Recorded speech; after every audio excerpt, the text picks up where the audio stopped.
Sebuah permohonan seorang anak kecil tenggelam tanpa disadari ke dalam badai malam itu, namun seekor anjing mendengarnya. Dari dataran tinggi, badai salju turun seperti binatang buas, menyelimuti lembah dengan keheningan tebal berwarna putih. Di balik jendela yang tertutup rapat dan pintu yang terkunci, dunia tetap hangat dan tidak menyadari apa yang terjadi. Namun di teras depan sebuah kabin tua yang sudah usang, seekor anjing tetap berjaga. Namanya Max. Meski sudah pensiun, anjing German Shepherd itu berdiri tegap di tengah angin. Telinganya bergerak-gerak, hidungnya terangkat ke udara dingin seperti penjaga yang sedang siaga. Di suatu tempat di luar sana, seorang gadis kecil sedang hancur hatinya. Di suatu tempat, bisikan sedih yang seharusnya hanya terdengar oleh seorang ibu melayang terbawa angin salju, hilang dari semua orang kecuali Max. "Aku minta maaf, Ibu. Aku akan jadi anak baik." Kata-kata itu melayang seperti bayangan di atas angin, dan Max menangkapnya. Apa yang terjadi setelahnya akan mengubah segalanya bagi seorang gadis kecil yang dilupakan dunia, bagi seorang prajurit yang kosong karena kesedihan, dan bagi seekor anjing yang tidak pernah melupakan tugasnya. Ini bukan hanya kisah tentang bertahan hidup. Ini adalah kisah menemukan jalan pulang, menuju keselamatan, menuju harapan, menuju rumah. Sebelum kisah ini benar-benar dimulai, angin sudah lebih dulu mengalir turun dari pegunungan, hidup dengan amarah. Angin itu menjerit menembus pohon pinus dan melintas di atas atap-atap rumah di Fairbairn, Montana, sebuah kota kecil yang hampir tidak tercantum di peta, tapi cukup keras kepala untuk mempertahankan ketenangannya sendiri. Lampu jalan bergoyang di bawah salju yang berat, menciptakan lingkaran cahaya yang terputus-putus di jalanan yang sepi. Di suatu tempat, lampu teras padam. Di tempat lain, tirai ditarik rapat karena takut pada badai. Di utara kota, tempat jalanan aspal menghilang ke dalam hutan dan lampu jalan tidak lagi menyala. Berdirilah sebuah kabin tua, atapnya gelap dan melengkung karena beratnya salju musim dingin. Di dalam, Marco Vasquez duduk di tepi tempat tidurnya, terbungkus dalam kesunyian yang begitu pekat hingga terasa menekan dadanya. Dia berusia 43 tahun, bahu lebar, tubuh ramping, badan yang dulunya dibentuk oleh medan perang, kini lelah oleh kedamaian. Wajahnya keras, penuh sudut tajam dan garis-garis hidup yang didapat dengan susah payah. Sebuah bekas luka tipis melintasi alis kirinya, luka lama yang bercerita tanpa kata. Lampu di sampingnya menyala redup, terlalu lembut untuk mengusir gelap di bawah matanya. Bahu kanannya berdenyut, luka operasi yang sudah lama sembuh, tapi tak pernah dilupakan. Begitu pula mimpinya. Kabin ini seharusnya menjadi tempat untuk penyembuhan. 6 minggu cuti medis, kata mereka. Waktu untuk istirahat, waktu untuk bernapas. Tapi bagi orang seperti Marco, bernapas bukanlah hal mudah. Kesunyian mengingatkannya pada suara tembakan. Ketegangan terasa seperti menunggu ledakan. Dia menunduk, jarinya membelai bulu tebal anjing yang tergeletak di sampingnya. Maksimum. Sudah 10 tahun usianya, moncongnya mulai memutih, tapi inderanya tetap tajam. Dia juga seorang prajurit, bulu hitam arang dan coklat keemasan, telinga yang selalu siaga meski tertidur, dan mata yang sudah melihat terlalu banyak. Bersama-sama, Marco dan Max pernah menyisir puing-puing di Irak, merangkak di reruntuhan Suriah. Max pernah terkena serpihan bom yang seharusnya mengenai Marco, melindungi tuannya ketika bom rakitan meledak. Langkahnya kini lebih lambat, kaki belakangnya kaku karena usia. Tapi semangatnya tidak pernah pudar. Marco berdiri, mengenakan kemeja flanel dan jaket tebal. Di luar, salju berputar liar dalam gelombang buas. Badai datang lebih cepat dari perkiraan dan tampaknya tidak akan cepat pergi. Ia membuka sedikit pintu kabin untuk memeriksa sekitar. Sebuah kebiasaan yang sudah mendarah daging. Dan saat itulah Max bergerak. Tanpa menggonggong, tanpa peringatan, ia langsung melesat. Kepala terangkat, telinga mengarah ke depan. Max berlari menerobos salju tanpa keraguan, melompat turun dari tangga dan menghilang ke dalam hutan gelap. "Max!" teriak Marco, tapi angin merampas suaranya. Tanpa berpikir panjang, ia segera mengenakan sepatu bot, menyelipkan tangan ke dalam sarung tangan, lalu mengejar. Badai menghantamnya seperti tembok, tajam, dingin menusuk, membutakan. Senter di tangannya hanya menembus sedikit kekacauan putih di depannya. Tapi jejak Max terlihat jelas, terpatri dalam salju, mengarah lurus ke hutan. 10 menit berjalan, Marco sudah basah sampai lutut, sarung tangannya kuyup, bahunya terasa nyeri di setiap langkah. Tapi dia terus maju. Max tidak pernah berlari tanpa alasan. Ini bukan sekadar naluri, ini adalah rasa mendesak. Dia menemukannya di pinggir Taman Herrera. Tempat taman bermain telah lenyap tertimbun salju. Seluncuran tampak rusak.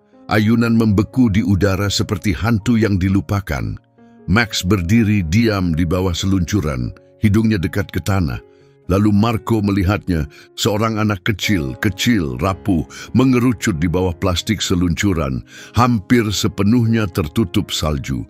Seolah-olah badai mencoba menghapus keberadaannya.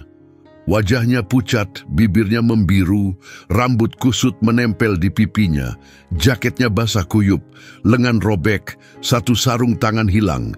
Dia tidak bergerak. Marco berlutut di sampingnya. Max mengeluarkan suara lirih dan mundur selangkah, menyadari betapa seriusnya situasi ini. Halo, nak, kamu dengar aku?" Suara Marco serak menembus angin. Samar-samar bibir gadis itu bergerak. "Aku minta maaf, Ibu," bisiknya. "Aku akan jadi anak baik." Dan kemudian tubuhnya terdiam. Marco tak menyia-nyiakan waktu. Ia langsung mengangkat gadis itu ke dalam pelukannya, ringan seperti bulu, dan membungkusnya erat-erat dengan jaketnya. Kulitnya sedingin es, detak jantungnya sangat lemah. Marco menatap Max. "Pulang, nak." "Siapkan pintunya," perintah Marco. Max berlari secepat kilat, seolah kata-kata itu sudah mendarah daging dalam dirinya. Perjalanan pulang hanya berupa kekacauan putih, salju menebas ke samping, pepohonan membungkuk dan meliuk ditiup angin seperti arwah yang gelisah. Bahu Marco terasa seperti terbakar di setiap langkah, tapi ia tidak memperlambat langkahnya. Tidak sekarang, tidak ketika ada nyawa rapuh yang melekat di dadanya. Anak itu butuh kehangatan, dia butuh harapan, dan berkat Max, dia mungkin punya kesempatan untuk hidup.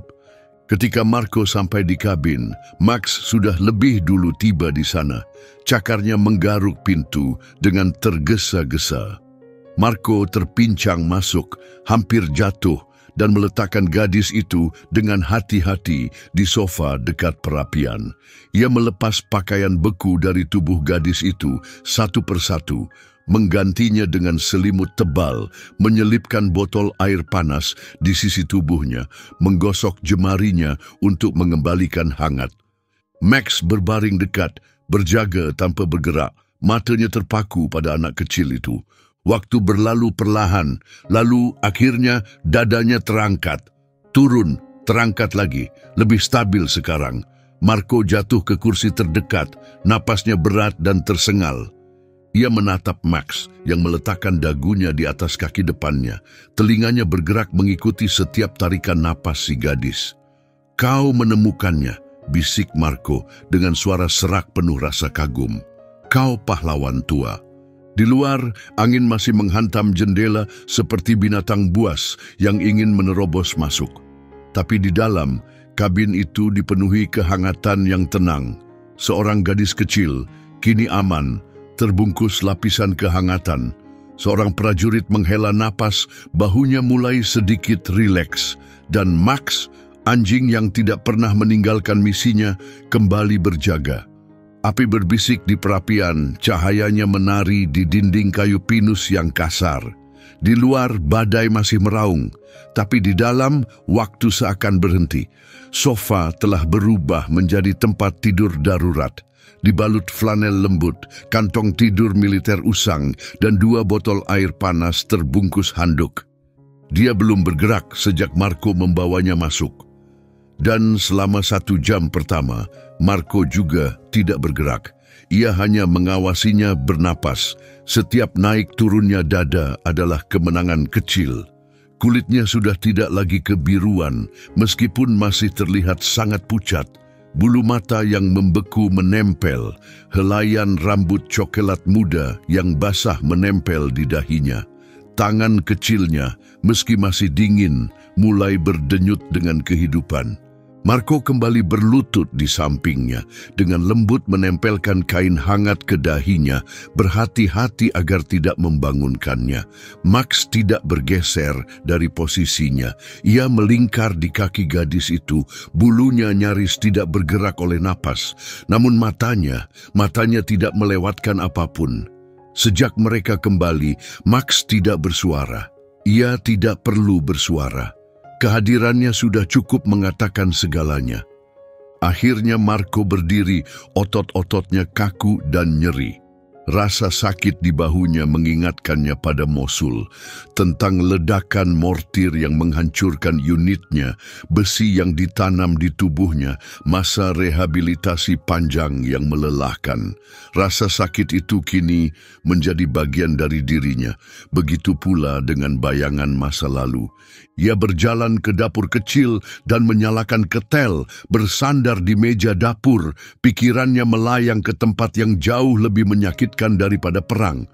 Kepada Grazia, saudarinya dulu adalah perempuan penuh semangat, keras kepala, dan suka memutar musik yang mengguncang dinding rumah. Tapi setelah Grazia meninggalkan Fairband, dunia menjadi lebih sunyi. Dia pergi 10 tahun lalu dan tidak pernah benar-benar kembali, bukan setelah orang tua mereka berpaling darinya. Hamil di usia 19 tahun, sembrono, begitu kata ayah mereka. Memalukan, saat itu ayahnya adalah sheriff, pria yang dihormati di kota kecil mereka, keras dan penuh aturan. Grazia pergi dari kota hanya membawa tas dan bayi yang masih dalam kandungan. Itulah terakhir kalinya Marco melihat wajahnya secara langsung. Terakhir kalinya ia melihat luka di mata saudarinya.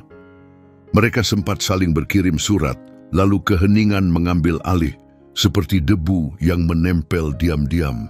Sekarang ada gadis kecil ini, anak kecil yang tampak begitu familiar. Tulang wajahnya halus, matanya penuh tanda tanya. Tenggorokan Marco terasa sesak. Ketel bersiul. Ia menuangkan air ke dalam cangkir pecah-pecah dan menjatuhkan kantong teh peppermint, satu-satunya minuman tanpa kafein di rumah itu. Tangannya butuh sesuatu untuk digenggam, sesuatu yang hangat. Saat kembali ke arah sofa, matanya menangkap sebuah buku catatan kecil basah tergeletak di lantai, pasti terjatuh dari jaket gadis itu. Ia memungutnya dan perlahan duduk di kursi di seberang gadis itu. Punggung buku sudah melengkung karena air, sampulnya tertekuk, tinta di pinggirnya memudar. Tertulis besar-besar dengan tulisan tangan yang tidak rapi, catatan Sofia. Ia membukanya. Halaman demi halaman penuh dengan gambar, sebagian kasar, sebagian digambar dengan hati-hati hingga terasa menyayat hati. Ada gambar seorang gadis duduk sendirian di meja makan, kursi kosong yang patah di sebelahnya. Ada gambar wajah seorang wanita dengan mata marah, jari menuding ke arah cangkir yang tumpah. Lembar demi lembar menceritakan kisah tanpa kata tentang ketakutan dan kesepian. Marco menghela napas panjang, lelah. Ia tidak butuh rincian. Ia sudah terlalu sering melihat luka seperti ini. Pada para tentara yang sudah berjuang sejak kecil bahkan sebelum mengenal perang, di rumah-rumah yang dari luar tampak biasa saja, ia meletakkan buku catatan itu dengan hati-hati dan menatap Max. Telinga anjing shepherd itu bergerak, seolah mendengar sesuatu yang lebih dalam dari sekedar suara. "Iya," gumam Marco pelan, "kita punya penyintas badai di sini." Berjam-jam berlalu, langit di luar berubah dari putih yang mengamuk menjadi abu-abu kusam dan berat.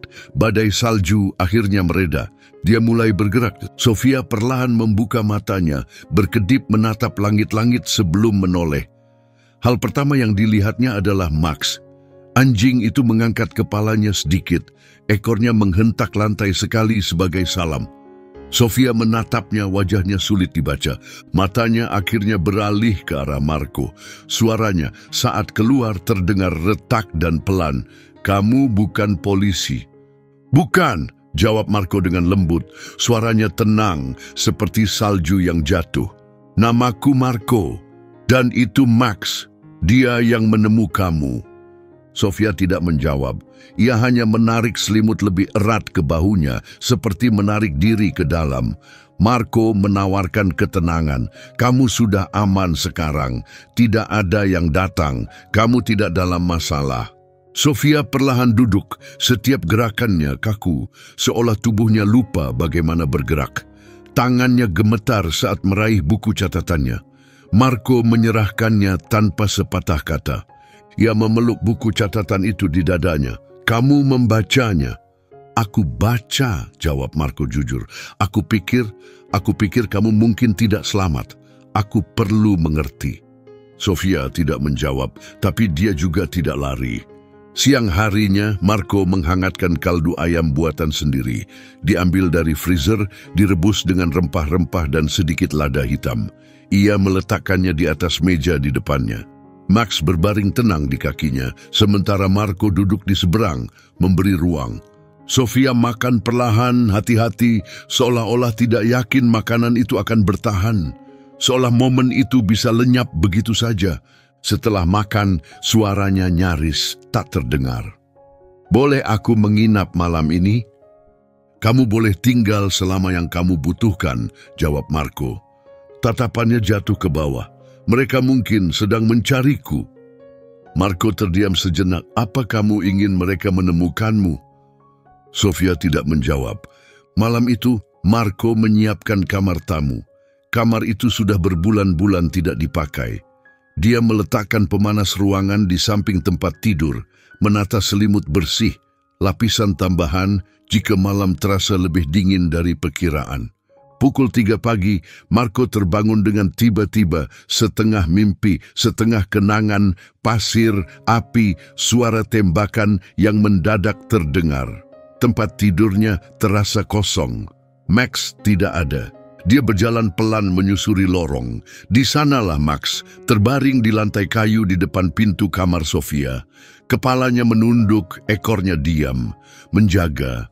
Saat pagi tiba, salju turun perlahan seperti serpihan abu, menyelimuti dunia yang membeku. Sofia duduk di dekat perapian, kepala Max bersandar lembut di pangkuannya. Dia tidak banyak bicara, tapi jarinya dengan lembut mengelus bulu anjing itu, seolah itu mengikatnya pada sesuatu yang nyata. Rumah itu terasa sunyi, tidak ada televisi, tidak ada musik. Hanya suara api yang berderak lembut dan sesekali bunyi kayu yang berderit. Marco duduk di tangga sambil memegang secangkir kopi, memperhatikannya, memikirkan Grazia. Apa yang akan dia lakukan? Sore itu terdengar ketukan di pintu kabin. Elena berdiri di teras, satu-satunya tetangga Marco dalam setengah mil. Elena Morales dengan tubuh tinggi, wajah yang keras karena angin, dan rambut abu-abu yang diikat rapi tanpa banyak gaya adalah bagian dari Montana, seperti tanah itu sendiri. Mengenakan flanel dan celana denim, dia mengulurkan sebuah wadah plastik. "Kupikir persediaanmu pasti menipis setelah badai," katanya sambil menawarkan sup buatannya. Marco berterima kasih dan keluar, menutup pintu di belakangnya. Elena melihat ke arah jendela dan melihat Sofia, lalu matanya tertuju pada Max. "Dia baik-baik saja?" tanya Elena. "Dia akan baik-baik saja," jawab Marco. "Dia bukan milikku, tapi dia butuh tempat yang aman." Elena mengangguk sekali tanpa menghakimi. "Kalau begitu memang disinilah tempatnya." Dia berbalik dan menghilang di balik pepohonan tanpa banyak bertanya. Saat Marco kembali masuk, Sofia sedang berbisik kepada Max. Dia tidak mendengar kata-katanya, tapi ekor Max bergerak pelan, dengan sengaja. Dan untuk pertama kalinya setelah sekian lama, Marco merasakan sesuatu di dadanya sedikit mengendur. Sesuatu yang mirip dengan ketenangan. Meskipun badai telah berlalu, udara dingin masih menggigit. Di luar, dunia berkilauan dalam keindahan yang rapuh, runtai es tajam seperti gigi menggantung dari atap. Tapi di dalam kabin, badai lain mulai muncul. Sofia duduk di meja kecil di pojok ruangan. Kakinya terlalu pendek untuk menyentuh lantai, mencoret-coret buku catatannya. Cahaya api menari di dinding, suara pensil yang menulis menjadi satu-satunya suara. Max terbaring di bawah meja, matanya mengamati setiap gerakan Sofia. Marco berdiri di dapur, menuangkan kopi sambil mengusap bagian belakang lehernya. Tidur terasa sulit didapat. Pikirannya terus berputar, tak bisa tenang. Dia menatap Sofia, lalu beralih ke foto di atas perapian. Grazia dan dirinya yang lebih muda saling merangkul, tersenyum di bawah matahari musim panas yang sudah lama berlalu. Kemiripan itu tak bisa disangkal. Garis rahang yang sama, tatapan mata jauh yang sama. Akhirnya dia bicara. "Sofia," katanya dengan suara tenang, "boleh aku tanya sesuatu?" Sofia tidak mengangkat kepalanya, hanya mengangguk kecil. "Ibumu, siapa namanya?" Pensil berhenti bergerak, bahunya menegang. "Grazia," jawabnya pelan. "Grazia Dawson." Dada Marco terasa sesak, tangannya gemetar saat memegang cangkir sebelum perlahan meletakkannya di meja. "Dia saudara perempuanku," ucap Marco perlahan, hati-hati. "Namaku Marco Vasquez. Aku pamanmu." Sofia akhirnya menatapnya. Tidak ada teriakan kaget, tidak ada air mata. Hanya sepasang mata besar yang tenang menatap langsung ke arahnya. Dia mengangguk pelan, pasti, seolah kebenaran itu sudah lama tertulis di hatinya. "Ibu sering bicara tentangmu," bisik Sofia, suaranya hampir tenggelam dalam keheningan. "Dia bilang dia selalu membawa foto kami, hanya aku dan dia. Dia simpan di dalam jaketnya." Dia terdiam sejenak, lalu menambahkan, "Dia janji, suatu hari kalau semuanya sudah aman, kami akan mencarimu." Otot-otot Marco menegang, tangan mengepal di sisi tubuhnya, tenggorokannya tercekat oleh beban kata-kata yang selama ini tak terucap. Selama 10 tahun, dia meyakinkan dirinya bahwa tidak ada yang bisa dia lakukan. Grazia telah memilih jalannya sendiri dan dia belajar hidup dengan keheningan itu.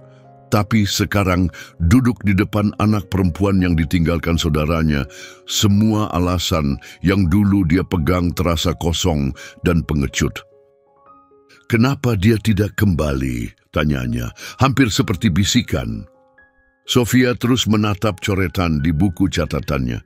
"Dia sakit," jawabnya sederhana. "Awalnya cuma batuk, lalu dia tidak bisa bangun dari tempat tidur, lalu dia tidak bangun lagi." Marco duduk di kursi di depannya, kayu tua berderit menahan berat badannya.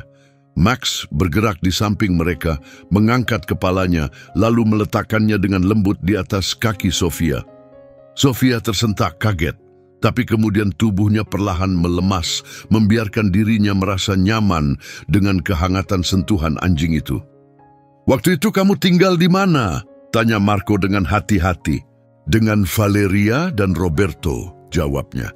Begitu namanya disebut, telinga Max bergerak dan suara geraman rendah terdengar dari dadanya. Marco menyadarinya. "Valeria," ulang Marco pelan, "itu ibu tirimu." Sofia mengangguk kecil. "Dia tidak pernah mau aku di sana," ucapnya, suaranya bergetar. Dia bilang, "Aku cuma sisa peninggalan Grazia. Aku terlalu pendiam, aneh. Aku merusak semua yang kusentuh."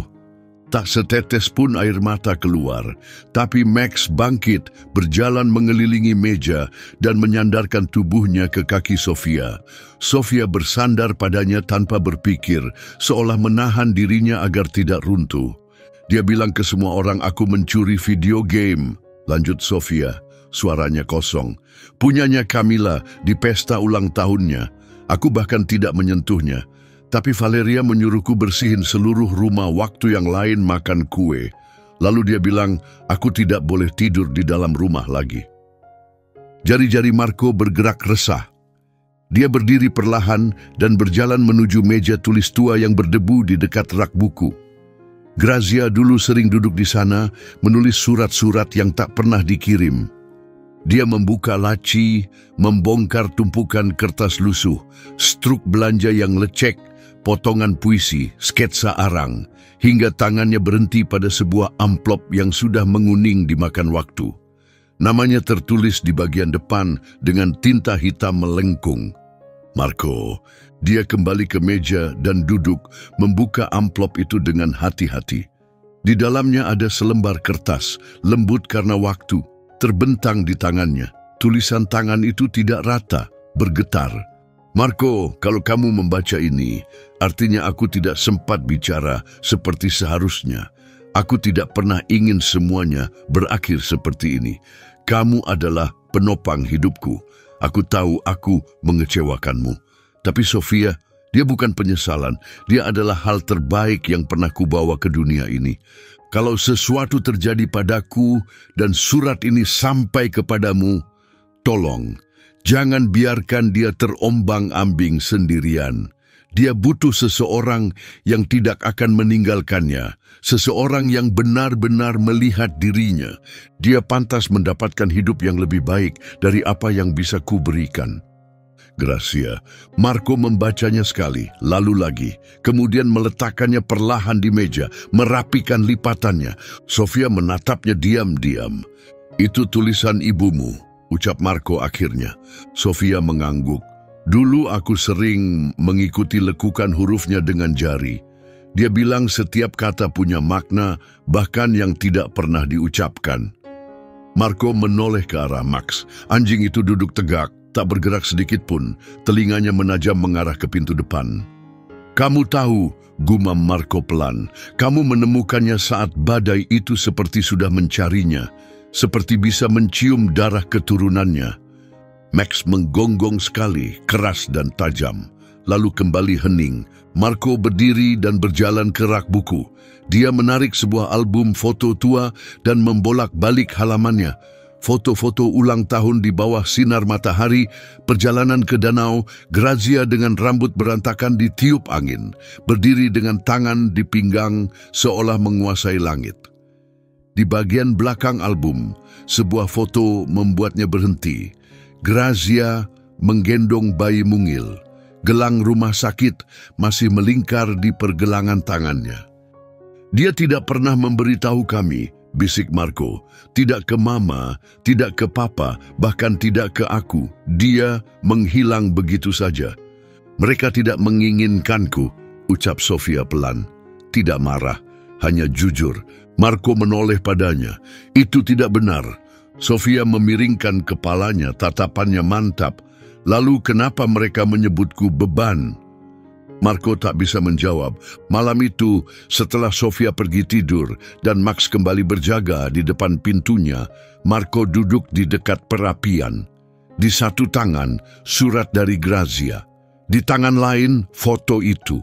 Nyala api menari, bayang-bayang bermain di wajahnya, membuat matanya tampak kosong. Dari sudut ruangan, jam berdentang 2 kali.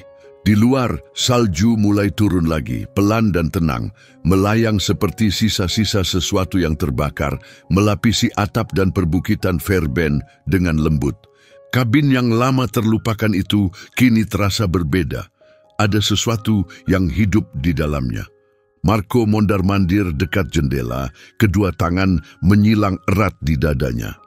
Tepat di luar sana, jejak ban memotong tajam salju dan berhenti di beranda. Sebuah SUV perak mengkilap dan dingin, mengeluarkan dengungan pelan di tengah udara beku. Asap tipis mengepul dari kap mesinnya. Di dalam, Sofia meringkuk di sofa, kakinya diselipkan di bawah selimut, memegang mug hangat dengan kedua tangan. Max berbaring di sampingnya, kepalanya di pangkuan Sofia, ekornya bergerak pelan sesekali. Cara dia berkata, "Kamu aman." 10 menit sebelumnya, Marco melihat 2 orang keluar dari SUV itu. Mereka berdiri di dekat kendaraan, membongkar map, berbicara dengan suara pelan. Sekarang suara langkah terdengar menginjak anak tangga. Ketukan pun terdengar, teratur, penuh pertimbangan. Profesional. Marco membuka pintu. Sosok pertama di beranda adalah seorang wanita awal 40-an, mengenakan mantel wol hijau tua dan celana kain yang disetrika rapi. Namanya Daniel Ramos, pekerja senior di layanan perlindungan anak wilayah. Dia berdiri tegak, tenang, kulit coklat hangatnya dihiasi rambut keriting pendek alami dan kacamata berbingkai emas yang menambah wibawa lembutnya. Saat berbicara, suaranya jelas dan tegas, namun tidak pernah terdengar dingin. "Tuan Vasquez, saya Daniel Ramos, terima kasih sudah menghubungi kami." Di belakangnya berdiri seorang pria bertubuh lebih pendek dan kekar, berkulit pucat dengan rambut menipis dan kumis abu-abu yang dipangkas sempurna. Papan klip berada erat di dadanya. Itu adalah petugas Luis Mendoza, perwakilan CPS dari kantor sheriff daerah. Seragamnya bersih tanpa noda, sepatunya mengkilap seperti kaca, tapi ekspresinya lelah. Wajah seorang pria yang telah bertahun-tahun melihat anak-anak keluar masuk dari rumah yang hancur. Dia mengangguk sopan tanpa mengucap sepatah kata pun. Marco menyingkir ke samping dan membuka pintu lebih lebar. "Masuklah!" Keduanya masuk, menyeka salju dari mantel mereka. Mata Daniel dengan cepat mengamati ruangan, perapian, perabotan, Sofia, dan akhirnya Max. Dia sedikit terhenti saat melihat anjing itu, tapi kemudian mengangguk mencatat betapa tenangnya Max. Sofia menegang saat 2 orang asing itu melangkah lebih jauh ke dalam rumah, bahunya mengerut ke dalam. Max tetap di sampingnya, tidak bergerak, pandangannya terkunci pada Daniel. Setiap langkah diawasi. "Ini Sofia Dawson, benar?" tanya Daniel dengan lembut sambil berlutut agar tidak menjulang di hadapan gadis itu. "Itu namamu, sayang." Sofia mengangguk kecil tanpa berkata apa-apa. Dia menggenggam buku catatannya lebih erat. "Kami tidak akan lama," kata Daniel dengan nada menenangkan. "Kami hanya ingin memahami apa yang terjadi. Hanya itu." Marco menyerahkan sebuah map Manila yang telah dia siapkan. Di dalamnya ada salinan surat Gracia, beberapa gambar buatan Sofia, dan foto Gracia menggendong bayi Sofia di luar sebuah klinik kecil di Billings. Daniel menerimanya, meneliti isinya dengan pandangan terlatih. "Apakah Anda tahu di mana wali sahnya sekarang?" tanya petugas Mendoza. "Mereka tinggal di dekat sini," kata Marco. "Valeria dan Roberto Herrera." Mendoza mencatat di clipboardnya. Daniel merapikan tubuhnya dan menghaluskan mantelnya. "Kami harus segera berbicara dengan mereka." 1 jam kemudian, suasana di dalam kabin berubah. Sofia mundur ke lorong, tepat di balik lengkungan pintu, setengah tersembunyi dalam bayangan. Max tetap berada di sisinya seperti penjaga, tidak bergerak sedikit pun. Di seberang Marco sekarang berdiri Valeria Herrera, tangan terlipat erat, bibir mengerucut menunjukkan kekhawatiran. Dia berusia akhir 30-an, terlihat tajam dengan turtleneck krem dan mantel yang pas, rambut pirangnya diikat kuncir kuda dengan rapi. Wajahnya terlihat tenang, rapi, tetapi matanya berkata lain, dingin dan tajam. Di sebelahnya Roberto Herrera berdiri seperti bayangan. Wajah sederhana, diam, berusia pertengahan 40-an, ekspresinya sulit dibaca. Dia mengenakan jaket tipis, sepatu bot tua, dan postur tubuh lelah seorang pria yang lebih suka menghindari konflik dengan menyatu ke tembok. Valeria yang pertama bicara. "Sofia kabur," katanya dengan nada pendek. "Ini hanya kesalahpahaman. Dia sulit diatur, tertutup. Kami sudah melakukan semua yang kami bisa, terapi, perhatian ekstra." Dia tidak merespons, dan sekarang seperti ini. Roberto mengangguk perlahan, tapi tangannya tetap berada di saku. Dia belum mengucapkan sepatah kata pun. Dia mencuri sesuatu dari putri kami, tambah Valeria. Sebuah konsol game yang sangat mahal. Kami menemukannya disembunyikan di bawah kasurnya. Dan malam itu, dia menghilang. Kami sangat ketakutan. Terdengar geraman pelan dari Max, tidak keras, tapi membuat suasana menegang. Valeria langsung terdiam di tengah kalimatnya. Ruangan menjadi hening. Daniel menoleh ke arah lorong. Suaranya melembut. Sofia, apakah kamu ingin mengatakan sesuatu? Hening untuk beberapa saat. Lalu Sofia melangkah maju, buku catatannya masih didekap di dada. Dia menyeberangi ruangan perlahan dan berlutut di samping Max, satu tangannya menyentuh bulu tebalnya.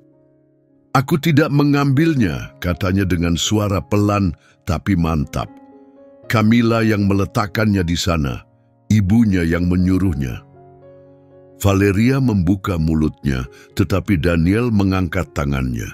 Biarkan dia bicara. Sofia menelan ludah. Mereka memaksa aku tidur di ruang cuci. Aku tidak diizinkan makan bersama mereka. Kalau aku menumpahkan sesuatu, aku harus melewatkan waktu makan. Suaranya bergetar tetapi tidak pecah. Mereka bilang, aku tidak boleh pergi ke pesta ulang tahun Ava karena aku tidak cukup bersih. Daniel melirik ke arah Mendoza. Pulpen pria itu menari cepat di atas kertas. Aku tidur di atas tikar, bisik Sofia, di samping freezer. Kadang aku merasa mereka bahkan lupa aku ada di sana. Marco melangkah maju dan menyerahkan satu dokumen terakhir kepada Daniel. Itu adalah surat pernyataan yang ditandatangani oleh Clara Jimenez, seorang guru sekolah yang sudah pensiun dan tinggal hanya beberapa rumah dari keluarga Herrera. Clara mengenali foto Sofia dari selebaran yang ditempel awal minggu itu. Pernyataannya singkat, tapi sangat menusuk. Aku melihat gadis kecil itu di luar saat salju turun, tanpa mengenakan jaket, lebih dari sekali. Aku pernah menawarkan dia coklat panas, isi surat itu, dan Valeria membentakku untuk tidak ikut campur urusan mereka. Gadis kecil itu tampak sangat ketakutan. Daniel melipat surat itu dengan tenang dan memasukkannya ke dalam map tanpa sepatah kata pun. Dia berbalik menghadap Valeria. Ada lagi yang ingin Anda sampaikan, Ni Herrera? Suara Valeria sedikit bergetar. Kami sudah berusaha, sungguh, dia bersikeras. Tapi dia bukan anak kami. Kami tidak pernah setuju untuk membesarkan beban orang lain. Sebelum ada yang bisa merespons, Max menggonggong sekali, keras dan tajam seperti garis yang ditarik. Sofia tersentak kaget, lalu tersenyum tipis, bukan karena gonggongannya, tetapi karena akhirnya ada sesuatu yang terasa seperti kebenaran yang diucapkan.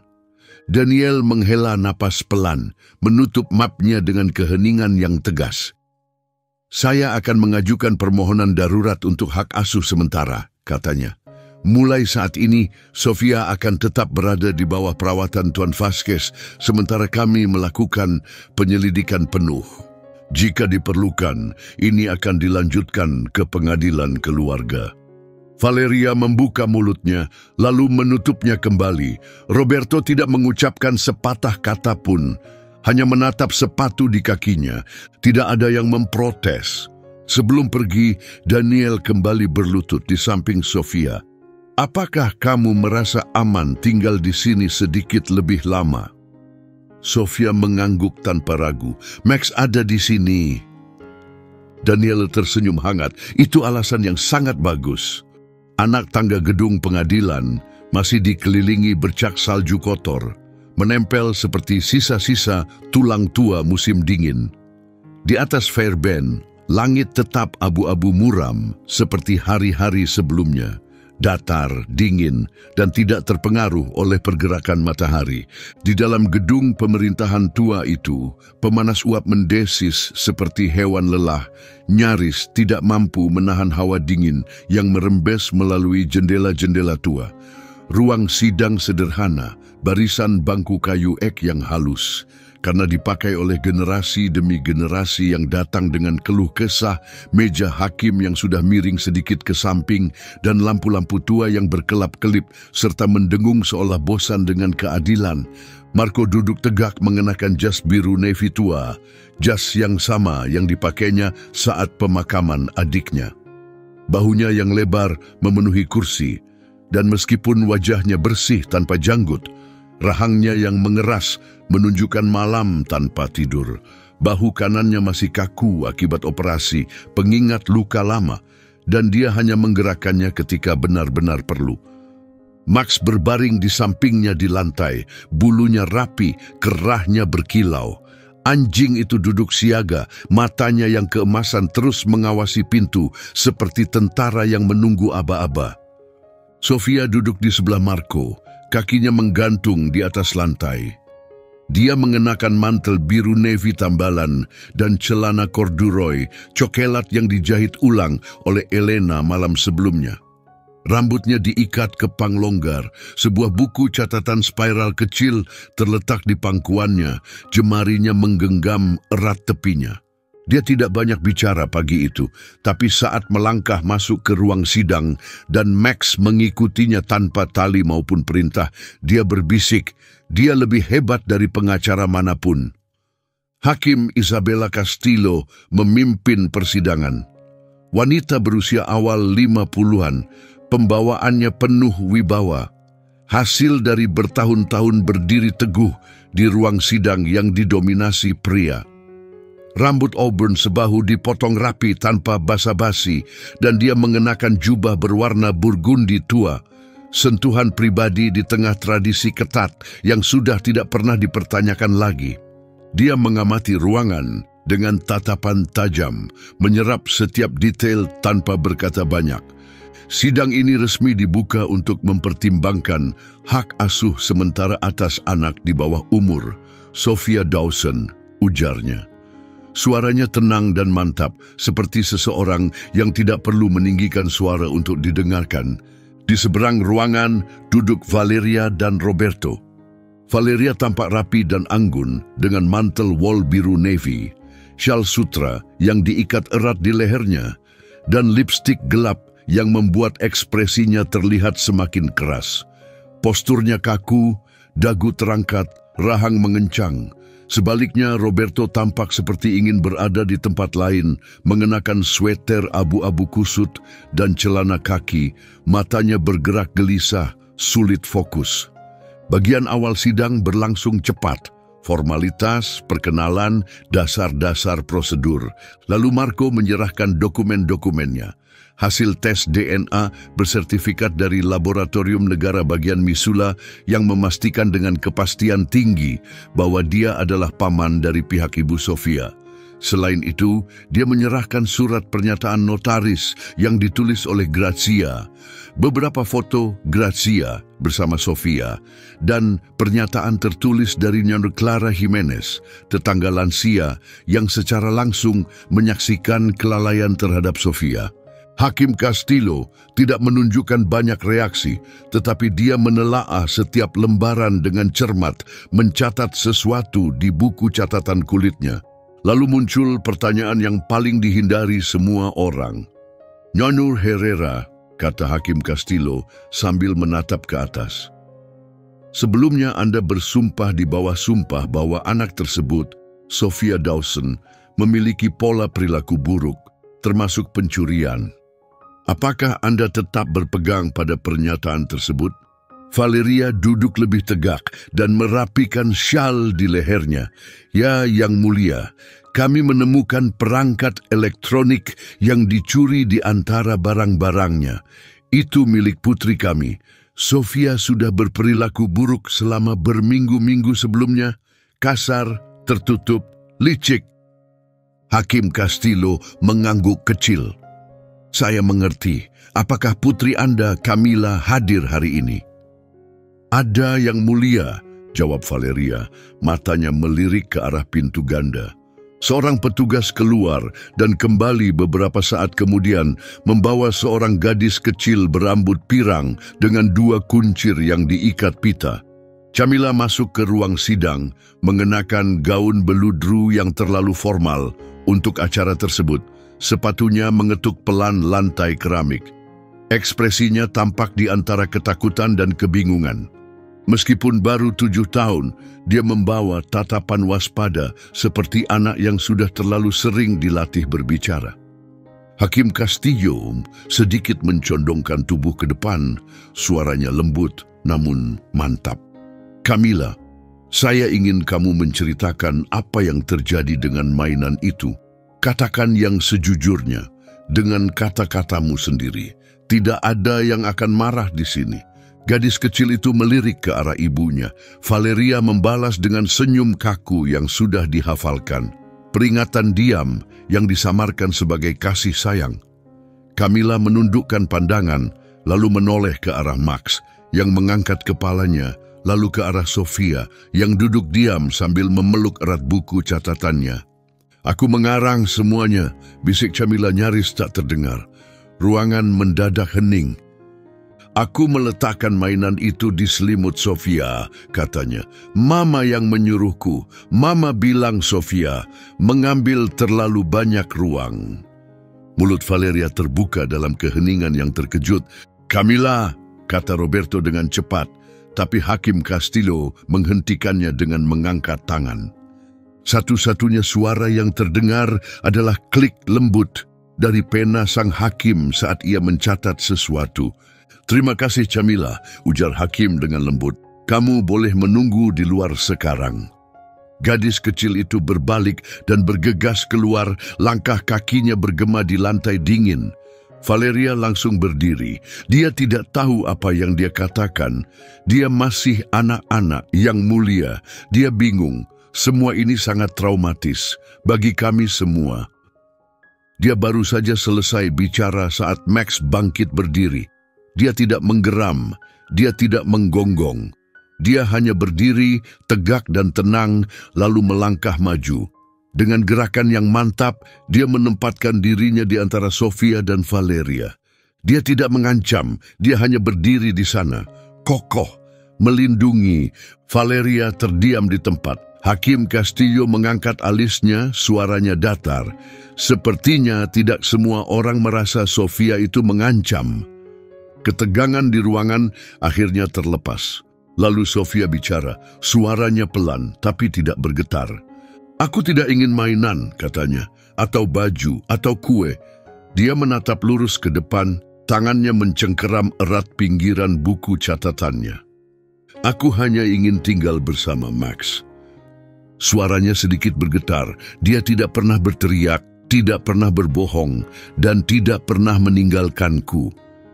Marco memejamkan mata. Hakim Castillo menunduk melihat dokumen-dokumen di hadapannya, menarik napas panjang, lalu berbicara kepada seluruh ruang sidang.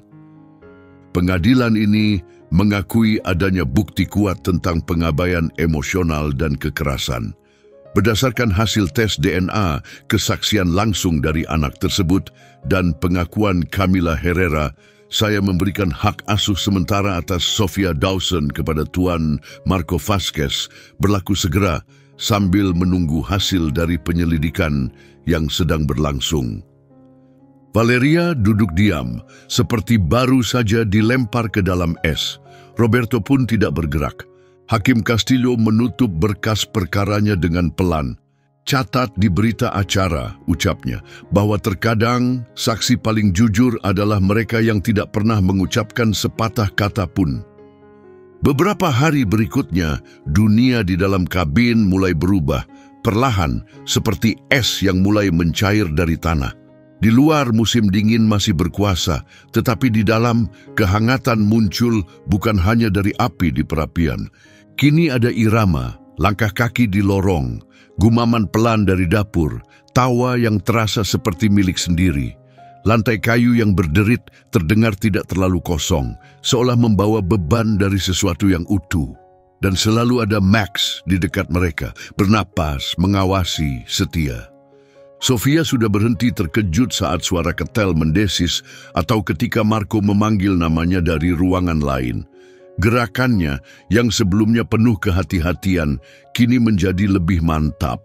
Ia betah membaca buku, menelusuri embun beku di jendela dengan ujung jarinya, dan selalu menjaga Max di dekatnya. Selalu Max. Dia mengikuti Sofia kemanapun.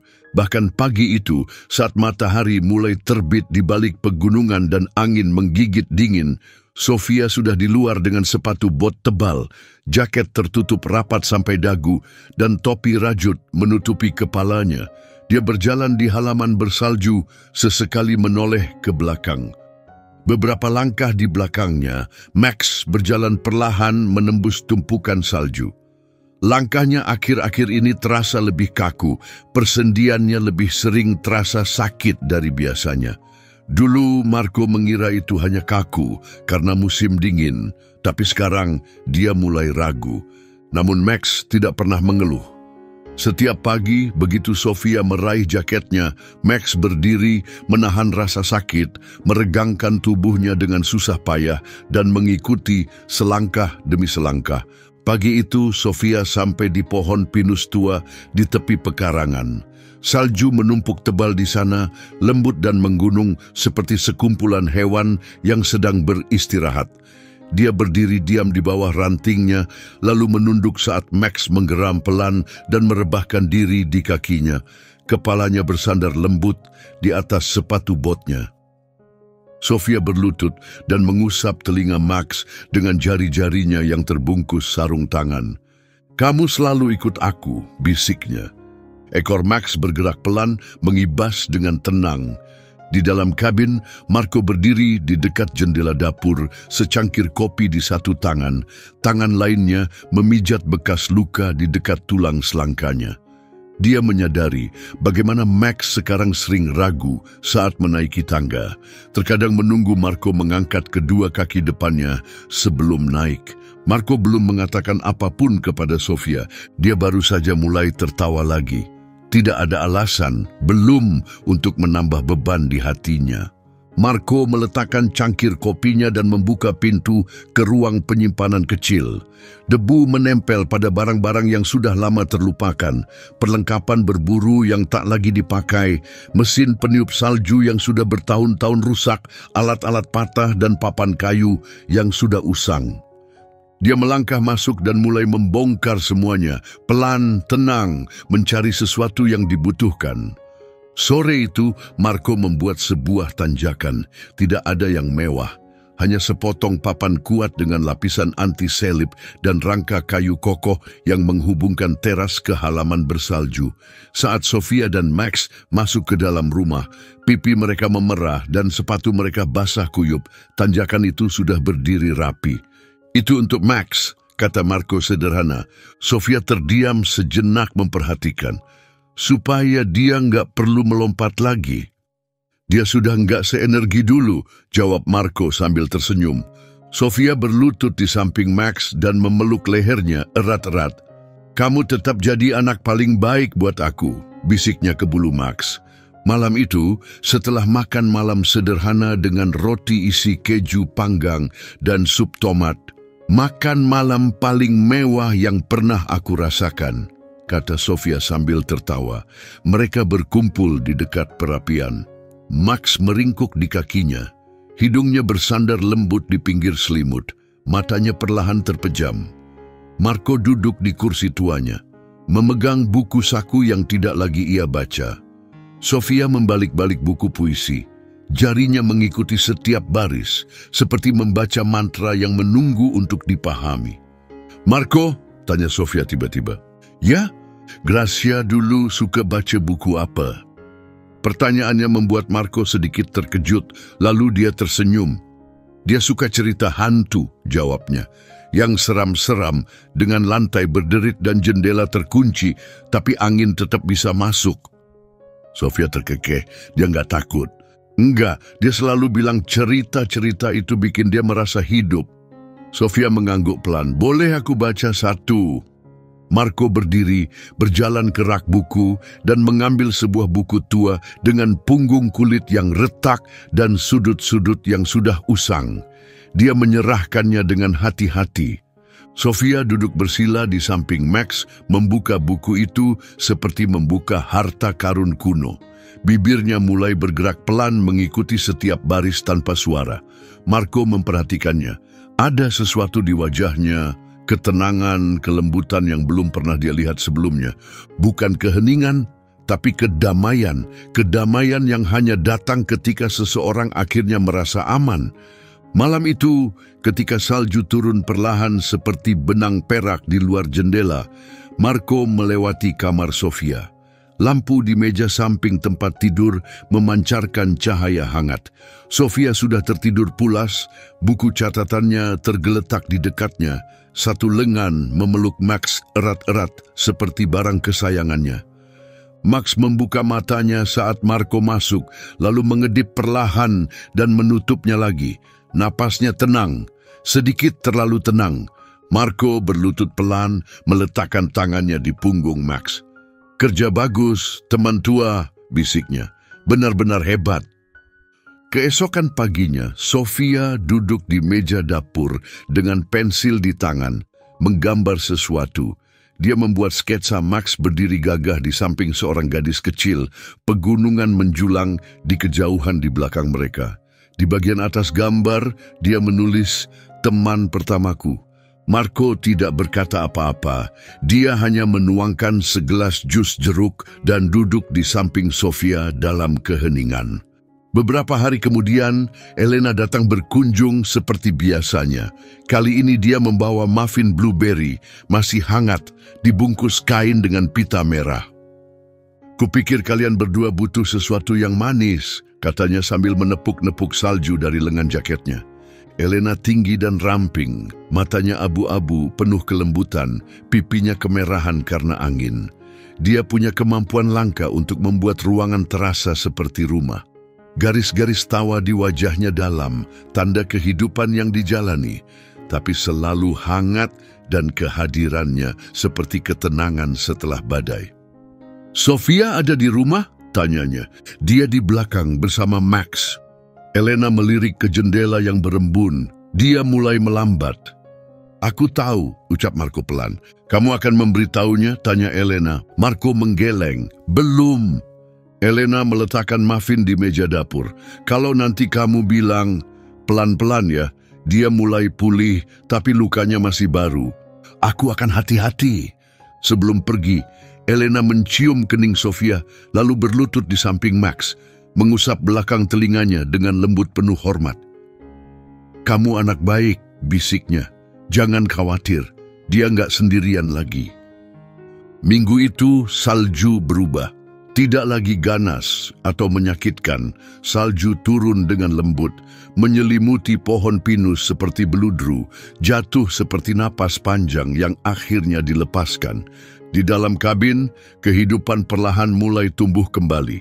Suara dengungan pelan Sofia di pagi hari, ketukan kuku Max di lantai kayu, aroma teh hangat yang menyebar, suara lembut halaman buku yang dibalik di bawah cahaya lampu. Marco berjalan melewati semua itu dengan rasa nyeri yang tenang.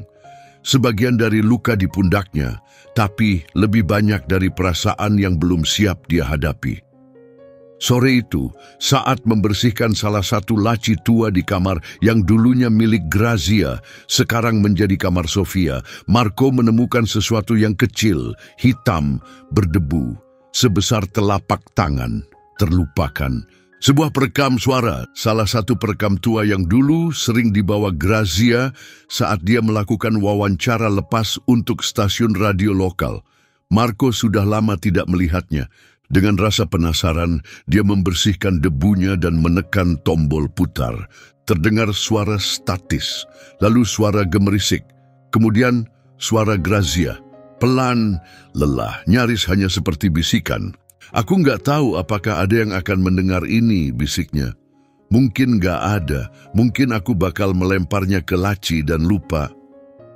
Aku cuma butuh seseorang untuk mendengarkan, untuk Sofia. Sofiaku." Marco terdiam. Suara dari perekam itu tidak terdengar seperti Grazia yang tegas dan tanpa rasa bersalah yang dia ingat. Suara ini lebih lembut, lelah. Seorang ibu yang dihancurkan oleh penyesalan. "Kamu tidur di sampingku sekarang," lanjut suara Grazia penuh dengan kelelahan emosi. "Kita nggak punya pemanas, kamu terus menendang selimut dan aku terus menariknya lagi untuk menutupimu." Ada jeda napas yang rapuh. "Kamu tersenyum saat tidur," katanya, "dan aku berpikir, mungkin kamu akan baik-baik saja. Mungkin suatu hari nanti akan ada seseorang yang benar-benar melihatmu, bukan sebagai masalah, bukan sesuatu yang harus disembunyikan, tapi hanya seorang gadis kecil yang bersenandung sambil menggambar dan meninggalkan remah-remah biskuit untuk burung yang nggak pernah datang." Dada Marco terasa sesak. "Aku ingin membawa kamu pulang ke Montana, sungguh. Tapi mereka sudah jelas, kamu nggak diterima di sana. Setelah semua yang terjadi, dan mungkin aku nggak cukup berani untuk melawan itu." Suaranya bergetar, "Tapi mungkin pamanmu akan cukup berani. Kalau suatu hari ini sampai ke tangannya, Marco, maafkan aku. Tapi tolong, kalau dia akhirnya tinggal bersamamu, jangan pernah membuat dia merasa harus meminta izin untuk sekadar ada. Biarkan saja dia menjadi dirinya." Kemudian terdengar bunyi klik lembut saat rekaman berhenti. Marco duduk diam, tanpa bergerak. Keheningan setelah suara Grazia terasa lebih berat dari apapun yang pernah dia rasakan. Tidak ada ledakan, tidak ada musik dramatis, hanya tekanan tenang namun menghantam di dadanya, seperti sesuatu yang sudah lama terkubur, akhirnya pecah. Dia berdiri, masih memegang perekam itu, dan berjalan ke ruang tamu. Sofia meringkuk di karpet dekat perapian, kakinya dilipat seperti anak kucing. Dia sedang membaca buku cerita tua yang sudah lusuh untuk Max. Suaranya serak karena udara kering. Max berbaring diam di sampingnya, matanya setengah terpejam, telinganya bergerak lembut mengikuti irama suara Sofia. Marco berlutut di sampingnya dan mengulurkan perekam. "Aku menemukan ini milik ibumu. Aku rasa dia memang ingin kita mendengarnya." Sofia mengambil perekam itu dengan hati-hati. Saat dia menekan tombol putar, dia tidak bergerak, tidak berkedip. Tangan kecilnya gemetar saat suara Grazia kembali memenuhi ruangan. Saat rekaman selesai, dia tidak menangis. Dia melihat Max, lalu menoleh ke Marco. "Ibu pikir aku tersenyum waktu tidur," bisiknya. Lalu setelah jeda, dia benar. Malam itu salju kembali turun perlahan seperti lembaran putih yang berbisik. Jenis salju yang menumpuk di ambang jendela dan mewarnai dunia dengan warna perak yang tenang. Marco tetap terjaga lama setelah Sofia pergi tidur, duduk di meja dapur sambil menyusun halaman pertama dari permohonan hak asuh penuh. Tidak ada lagi penundaan, tidak ada lagi setengah-setengah. Grazia menginginkan keselamatan untuk putrinya, dan Marco siap untuk menghormati keinginan itu, bukan karena kewajiban, tetapi karena cinta. Di pagi buta sebelum fajar, sebuah suara membangunkannya. Bukan suara gonggongan, tetapi sesuatu yang tumpul dan tajam.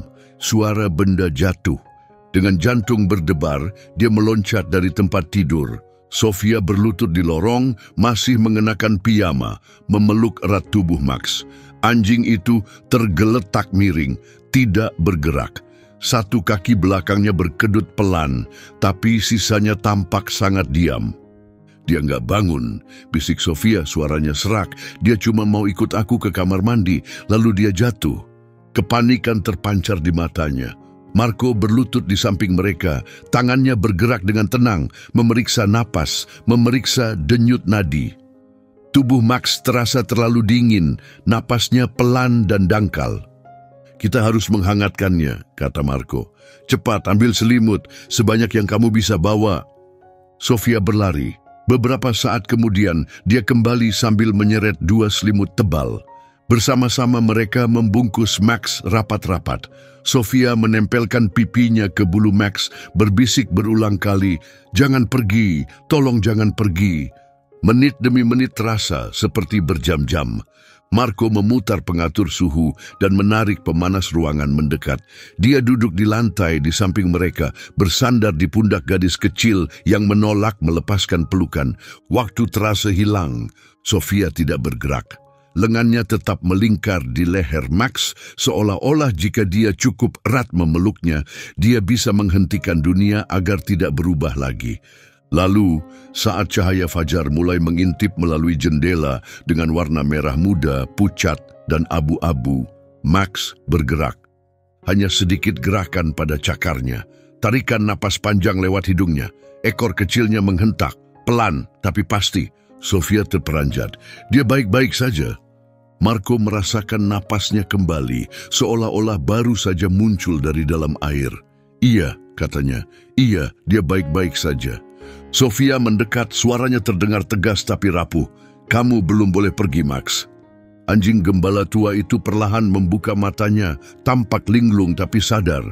Dan saat itu Marco melihat sesuatu terjadi di antara mereka.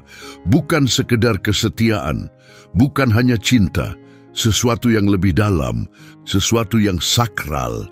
Ada ikatan yang menentang logika, sesuatu yang sunyi dan suci, tak butuh kata-kata untuk ada. Siang itu, setelah dokter hewan datang dengan tenang ke rumah dan menjelaskan dengan lembut bahwa pingsannya Max kemungkinan karena kedinginan dan beban pada persendiannya yang mulai menua, Sofia kembali meringkuk di samping Max, perlahan membelai telinganya. Bisikannya hampir tak terdengar. Dia menyelamatkanku di salju, katanya. Marco tidak membalas dengan kata-kata. Dia hanya mengeluarkan ponselnya dan menelepon Daniel. Ini saatnya, ujarnya. Aku ingin resmikan semuanya. Dia sudah di rumah sekarang. Kita semua di rumah. Ruang sidang dipenuhi aroma desinfektan pinus dan mantel-mantel basah yang masih menyimpan sisa-sisa salju. Di balik jendelanya, dunia diselimuti putih. Pepohonan tanpa daun berdiri seperti bayangan. Jalanan terasa sepi, tapi di dalam ruangan itu, di bawah lambang negara yang terukir dan bangku kayu mengilap, ada sesuatu yang hangat berdenyut, sebuah kehidupan yang siap dimiliki. Sofia duduk di samping Marco, sepatunya tidak menyentuh lantai, kakinya berayun pelan, seolah tubuhnya belum mampu menanggung beratnya makna hari itu. Dia mengenakan sweter biru langit, rajutan tangan dari Elena, tebal dan hangat, lengan bajunya digulung sampai siku. Rambutnya sudah lebih panjang sejak hari pertama datang, kini tergerai lembut menyentuh bahu dengan gelombang kecoklatan. Sebuah kepangan tipis di satu sisi menjaga rambutnya tidak menutupi wajah. Di pangkuannya ada boneka beruang tua. Baunya masih samar, seperti kayu cedar. Satu matanya hilang. Satu-satunya benda terakhir yang dia bawa dari rumah kelahirannya. Di kakinya, Max berbaring setelah disisir rapi, bulunya tampak berkilau. Gerakannya memang tak lagi lincah seperti dulu, tapi pagi itu dia berdiri dengan penuh wibawa, telinganya tegak, matanya tajam, seolah tahu bahwa hari itu bukan sekedar urusan kertas. Hari itu tentang rasa memiliki. Pintu terbuka. Hakim Isabella Castillo masuk dengan langkah tenang.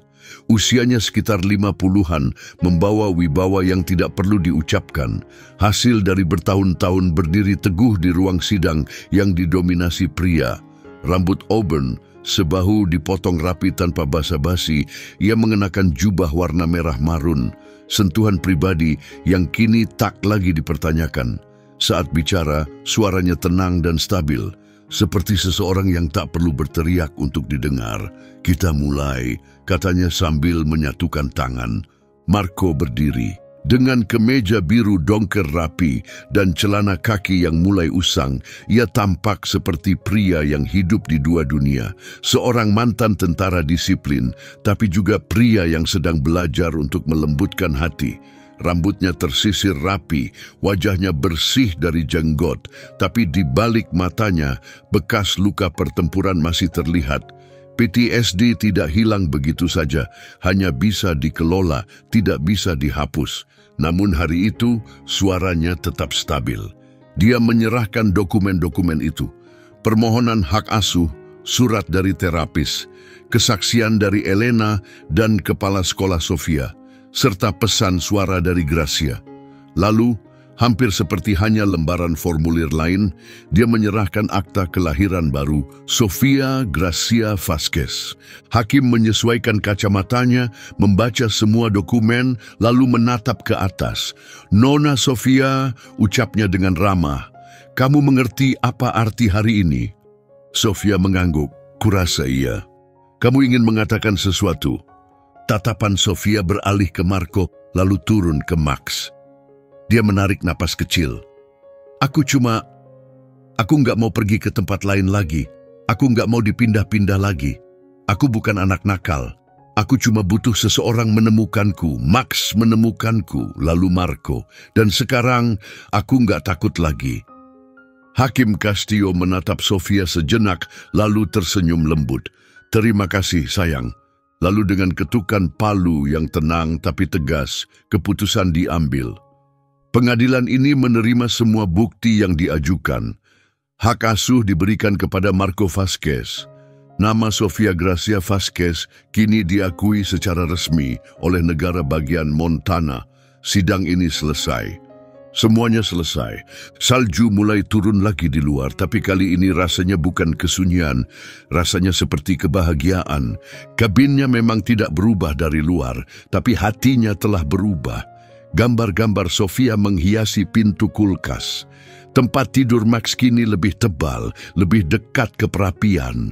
Elena sering datang, kadang membawa kaserol hangat, kadang membawa buku bagus, selalu dengan senyum tenang yang berkata, "Kamu nggak sendirian." Dan Marco, dia mulai sering tertawa. Tidak keras, tidak sering, tapi setiap kali tertawa terdengar dari hati yang sesungguhnya.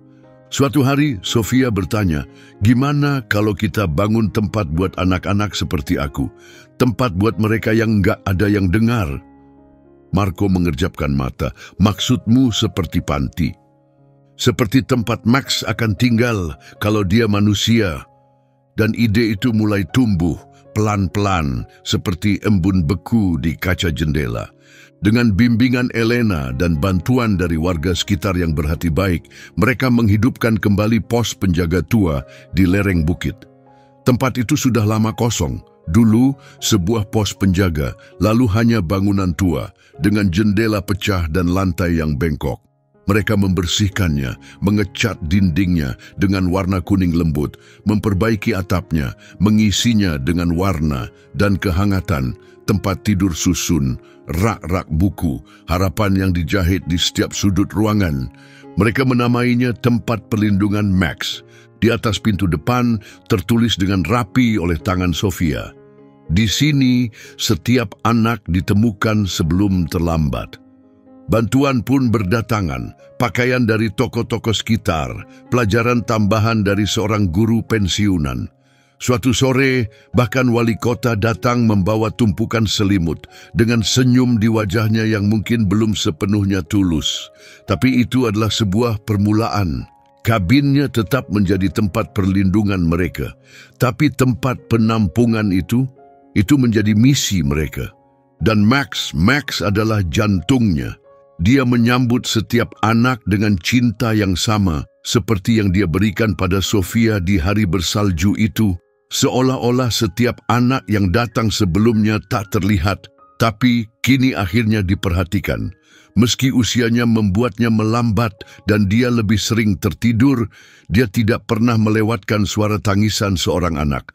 Dia akan bangkit, menyentuh tangan yang gemetar, menyandarkan kepalanya dengan lembut di pangkuan mereka, seolah berkata, "Kamu berharga, aku melihatmu." Suatu senja yang tenang di akhir musim semi, saat jejak terakhir salju mencair menjadi jalan berlumpur dan pegunungan kembali diselimuti hijau, Sofia duduk di beranda di samping Max. Aroma tanah basah dan hujan segar memenuhi udara. Ia mengenakan gaun musim panas kuning di atas celana jeansnya. Kakinya telanjang terlipat di bawah tubuhnya. Lengannya mulai memanjang. Tubuhnya bertumbuh cepat seiring berjalannya masa kanak-kanak. Dia mulai tumbuh cepat, Max berbaring di dekatnya, bulunya kini menipis disentuh oleh waktu. Napasnya dalam dan lambat, lelah tapi tetap stabil. Sofia meletakkan tangannya dengan lembut di punggung Max, merasakan irama jantung yang pernah menyelamatkan hidupnya. "Kamu yang pertama menemukanku, Max," bisiknya, nyaris setipis angin yang berhembus. "Aku nggak akan pernah lupa." Ekor Max menepuk pelan lantai beranda, gerakan kecil, perlahan, tapi penuh makna.